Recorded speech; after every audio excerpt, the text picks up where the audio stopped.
America और Iran के बीच जंगी हालात है तो वहीं बांग्लादेश पड़ोस में लोकतंत्र जीता है।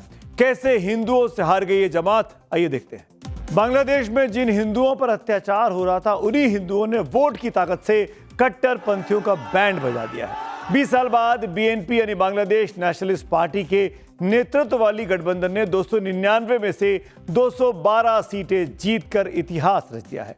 कट्टरपंथी पार्टी जमात इस्लामी बुरी तरीके से चुनाव हार गई है। जमात के नेतृत्व वाले 11 दलों के गठबंधन को अब तक के नतीजों में 77 सीटें मिलती ही दिखाई देती हैं। बांग्लादेश के चुनाव में हीरो बनकर उभरे तारिक रहमान। तारिक पूर्व राष्ट्रपति जियाउर रहमान और पूर्व प्रधानमंत्री खालिदा जिया के बेटे हैं और अब नए प्रधानमंत्री बांग्लादेश के बन रहे हैं। बीएनपी की जीत का पूरा क्रेडिट तारिक रहमान को दिया जा रहा है। तारिक रहमान की जीत के बाद पश्चिम बंगाल के सीएम ममता बनर्जी ने उनको बधाई देने में जरा भी देरी नहीं की। उन्होंने सोशल मीडिया पोस्ट में लिखा, इस बड़ी जीत के लिए बधाई मेरे तारिक भाई। ममता बनर्जी ने उम्मीद जताई कि हमारे संबंध हमेशा बांग्लादेश के साथ सौहार्दपूर्ण रहेंगे। बांग्लादेश चुनाव में अब की बार सबकी नजर यहाँ के हिंदू फैक्टर पर थी, क्योंकि हिंदुओं पर ज्यादा अत्याचार हो रहा था जब से वहां पर केयर टेकर सरकार चल रही थी। चक्रव्यूह में हमने आपको बताया भी था कि किस तरह चुनाव में बीएनपी समेत तमाम दलों ने यहाँ के अल्पसंख्यक खासकर हिंदू उम्मीदवारों को टिकट दिया है। हिंदुओं को जीतने की कोशिश की जा रही है। अब तक के नतीजों में 36 ऐसी सीटें हैं जिन पे बीएनपी को जीत मिली है, जिसमें हिंदू निर्णायक वोटर थे। बीएनपी के सीनियर लीडर गहेश्वर चंद्र रॉय ने ढाका 3 सीट से जीत हासिल की है। ये जीत इसलिए खास है क्योंकि राजधानी ढाका से पहली बार कोई हिंदू सांसद चुना गया है। वहीं रंगामाटी से बीएनपी के ही दीपेन देवेन, जबकि मगुरा 2 से बीएनपी के नित्य राय चौधरी चुनाव जीते हैं। ये तमाम वो नेता हैं जो हिंदू कम्युनिटी से आते हैं और ये चुनाव जीतकर वहां पहुंचे, वो भी उस माहौल में जब हिंदुओं के खिलाफ माहौल था।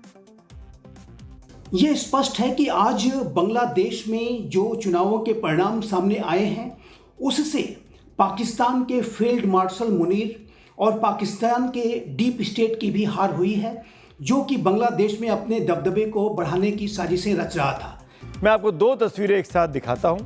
एक तरफ बाबा बागेश्वर धीरेन्द्र शास्त्री हैं, जिन्होंने अपने अनुयायियों से कहा है कि वो हिंदुत्व को बचाने के लिए भाला साथ रखें।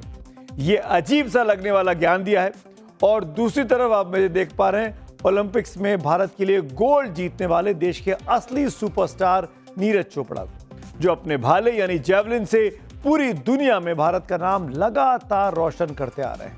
आमतौर पर हमारे देश में साधु सन्यासी और कथावाचक धर्म और शांति का उपदेश देते हैं, लेकिन बाबा बागेश्वर को ऐसी क्या जरूरत पड़ गई कि वे लोगों को भाला रखने की सलाह दे रहे हैं। अगर बाबा बागेश्वर ये चाह रहे हैं कि उनके तमाम भक्त नीरज चोपड़ा की तरह भाला इस्तेमाल करें और खेलों में भारत का नाम चमकाएं, तो उनको साफ साफ नीरज चोपड़ा का नाम लेकर, उनका उदाहरण देकर ये कहना चाहिए ना।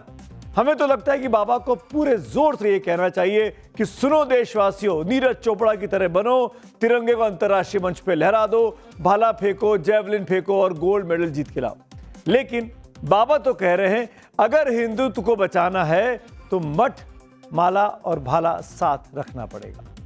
दरअसल बाबा बागेश्वर के बयान को सुनकर लगता है कि वो भाले को हिंदुओं की सुरक्षा के तौर पर रखने की सलाह दे रहे हैं, जिस बयान पर अब बवाल हो गया है।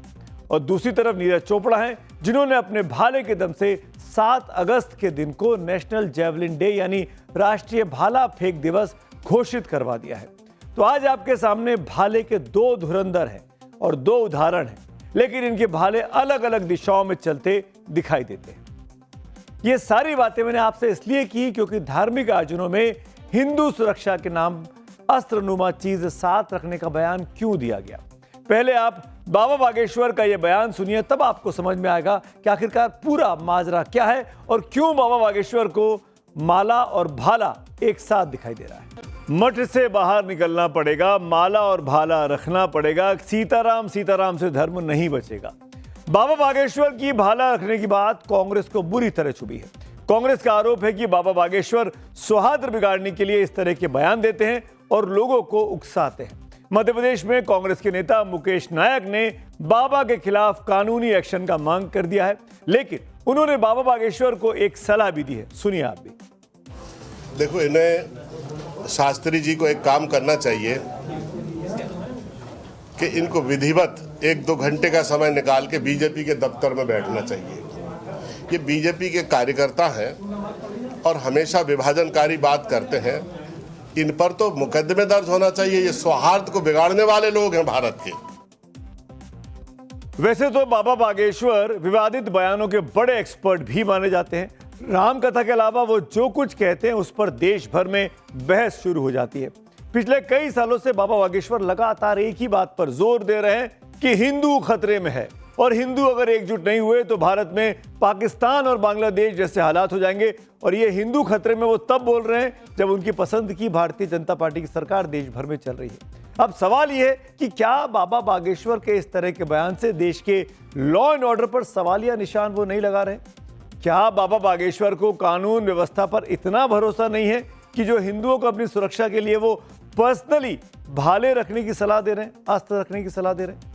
बाबा बागेश्वर पिछले कई सालों से हिंदुओं को एकजुट करने की बात पर जोर देते हैं, लेकिन इस बार उन्होंने अपने एक नए संगठन सुंदरकांड मंडल से जुड़ने की बात कर दी है।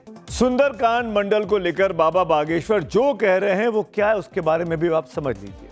हिंदू एकता और सनातन सुरक्षा के लिए बाबा बागेश्वर ने पिछले महीने 14 जनवरी को सुंदरकांड मंडल का केंद्रीय कार्यालय का शुभारंभ किया था। यह केंद्रीय कार्यालय बागेश्वर धाम छतरपुर, जो कि उनका हेडक्वार्टर समझ लीजिए, वहां पर बनाया गया है। सुंदरकांड मंडल का मकसद देश भर में हिंदुओं को इस नए संगठन से जोड़ना है, यानी अपनी एक छोटी सी भक्तों की वो सेना बनाना चाह रहे हैं। देश भर के सुंदरकांड मंडल बागेश्वर धाम को रिपोर्ट करेंगे, यानी उनके मुख्यालय को रिपोर्ट करेंगे, जहां पे खुद बाबा बागेश्वर अपना पूरा आश्रम चलाते हैं, अपने पूरी आप कह सकते हैं कि मंडली चलाते हैं। कुछ दिनों पहले बाबा बागेश्वर सुंदरकांड मंडल को लेकर अपना उद्देश्य शेयर भी कर चुके हैं। बाबा बागेश्वर की भाले वाली सोच कितनी दूर जाएगी? भाले से भला करना चाहते हैं, किसका भला करेगी ये तो आने वाला समय ही बताएगा। लेकिन आज आपको भाले के असली हीरो यानी जेवलिन प्लेयर नीरज चोपड़ा के बारे में भी इस वक्त जरूर जानना चाहिए। इससे आपको समझ में आएगा कि सही हाथ भाला थाम ले और सही दिशा में भाला को चलाएं तो देश का मान सम्मान बढ़ता है। हम सब जानते हैं कि नीरज चोपड़ा ओलंपिक में गोल्ड मेडल जीत चुके हैं, लेकिन इससे पहले की यात्रा उनके लिए कितनी मुश्किल भरी रही थी, इसको भी आपको आज याद दिलाने की जरूरत है। नीरज चोपड़ा हरियाणा के पानीपत के खंडारा गांव से आते हैं। उनके पिता एक किसान हैं, किसान परिवार में पैदा हुए। उनके सामान्य से परिवार में 19 लोग रहते थे। आपको जानकर हैरानी होगी कि 13 साल की उम्र में नीरज का वजन 80 किलो से ज्यादा था। इसके लिए नीरज कई साल अपने शरीर पर काम करते रहे। नीरज ने जब जेवलिन खेलने का फैसला किया तो उनके पिता को खर्चे की चिंता हो गई, क्योंकि परिवार की माली हालत ऐसी नहीं थी कि वो उसका खर्चा उठा पाते। 2017 में नीरज की इंडियन आर्मी में नौकरी लगी। इसके बाद उन्होंने जेवलिन खरीदने में कुछ सहूलियत हुई, क्योंकि प्रोफेशनल जेवलिन की कीमत 20,000 से लेकर 1.5 लाख रुपए तक की होती है। आर्थिक तंगी के प्रेशर से निकलकर ही नीरज ने अगस्त 2021 में टोक्यो ओलंपिक में भारत को गोल्ड मेडल जिताया। जी हां, स्वर्ण पदक। आश्चर्यचकित तरीके से उसने सब कुछ, जो आप कह सकते हैं खेल की दुनिया में भारत का नाम, मान सम्मान, नाम सब बढ़ा दिया। इसके बाद 2021 में 7 अगस्त को नेशनल जेवलिन डे यानी राष्ट्रीय भाला फेंक दिवस घोषित किया गया। यह नीरज का ही अचीवमेंट था। तो नीरज चोपड़ा के भाले ने देश के बच्चे बच्चे को जेवलिन से परिचय करवा दिया। 2021 से पहले बहुत से लोगों ने इस शब्द को बहुत कम सुना था, लेकिन अब देश में बाबा बागेश्वर ने भाले की चर्चा हो रही है। इसे पीछे वो हिंदुओं की रक्षा की बात कर रहे हैं। आखिर बाबा बागेश्वर को क्यों लगता है कि भारत में हिंदू सुरक्षित नहीं है? इसके पीछे बाबा बागेश्वर का तर्क भी सुनिए। केवल एक संदेशा देना चाहते हैं कि यदि बांग्लादेश जैसी स्थिति आप अपने भारत में नहीं देखना चाहते तो यही समय है, सही समय है, अभी नहीं तो कभी नहीं। यदि हिंदू एक आज नहीं हुआ, हिंदू एकजुट नहीं हुआ, तो वो दिन दूर नहीं जब भारत के और छत्तीसगढ़ के चौराहों पर ऐसा जो बांग्लादेश में हुआ वो देखा ना जाए। भारत विश्व गुरु बने और जब तक भारत हिंदू राष्ट्र नहीं हो जाएगा हम यात्राएं करते रहेंगे। भारत संविधान से चलेगा या भारत धर्म ग्रंथों से चलेगा? भारत को हिंदू राष्ट्र बनाना चाहते हैं बाबा बागेश्वर, लगातार इस तरह की बात करते हैं। न जाने क्यों कैमरे के सामने बात करते हैं। सीधे प्रधानमंत्री को चिट्ठी लिखे ना, संसद को चिट्ठी लिखे ना, बोले राष्ट्रपति को लिखकर कि इसको हिंदू राष्ट्र घोषित कर दीजिए। आपके तो बहुत अनुयायी हैं, देखते हैं क्या होता है, कितनी आपकी बात सुनी जाती है, कितनी आपकी बात मानी जाती है। देश में संविधान सर्वोपरि है, अभी देश संविधान से चलता है और चलता रहेगा। For more of such videos, do like, share and subscribe to ET Now Swadesh.